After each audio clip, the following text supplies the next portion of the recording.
समाज टीवी सबसे पहले शामिल करते हैं अहम खबर। तहरीक खत्म नबूवत फाउंडेशन के बानी और चेयरमैन मौलाना हाफिज मोहम्मद शम्स अल ज़मान कादरी ने कहा कि सूडान में कुरान पाक की बेहुरमती के दर्दनाक वाक़े की भर अल्फाज में मजम्मत करते हैं। आज़ादी इजहार के नाम पर मुकद्दस किताब की तौहीन करके दुनिया भर के मुसलमानों के जज्बात को मजरूह किया गया।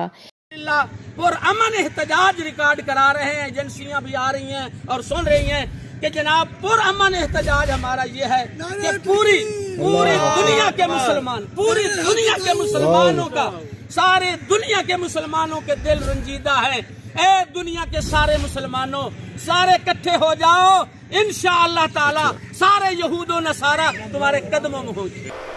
खबरों का सिलसिला जारी रहेगा। मिलते हैं एक छोटे से ब्रेक के बाद।